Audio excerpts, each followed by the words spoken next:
আকাশবাণীর একটা খবর হঠাৎ করে সব হিসাব নিকাশ বদলে দিল এক ঝটকায়। সব আলো যেন দপ করে নিভে গেল মুর্শিদাবাদের আকাশ থেকে। মুর্শিদাবাদ স্বাধীন ভারতের অন্তর্ভুক্ত হচ্ছে না। এই মুর্শিদাবাদের ঠাঁই হয়েছিল পূর্ব পাকিস্তানে।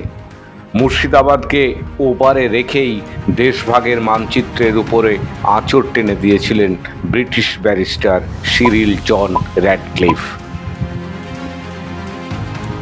তারপর সব কেমন তালগোল পাকিয়ে যায় মুর্শিদাবাদে।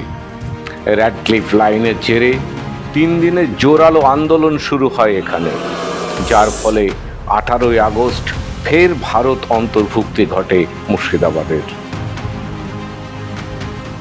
মুর্শিদাবাদ জেলার অনেক প্রবীণরা তাই মনে করেন 15ই আগস্ট নয়, 18ই আগস্ট জেলার স্বাধীনতা দিবস।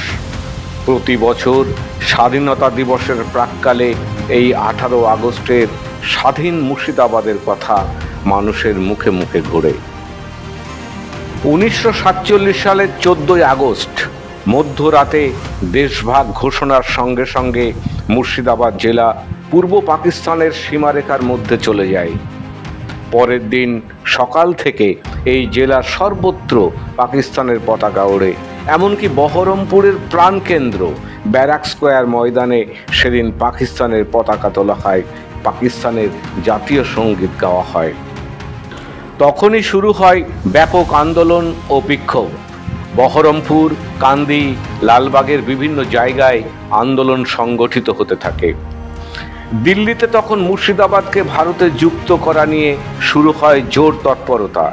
সুরাহার পথ খুঁজতে প্রস্তাব আসে 2 দেশের মাঝে সীমানা হিসেবে যত বেশি সম্ভব নদী রাখার।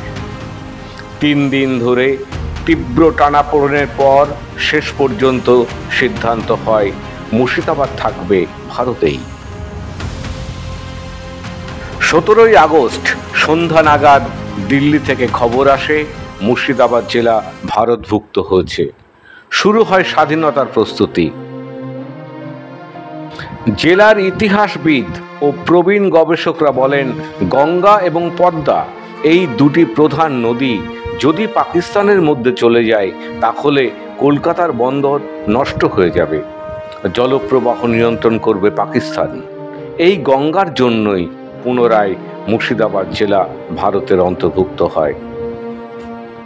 18ই আগস্ট নতুন করে এই জেলাতে ওঠে স্বাধীনতার পতাকা।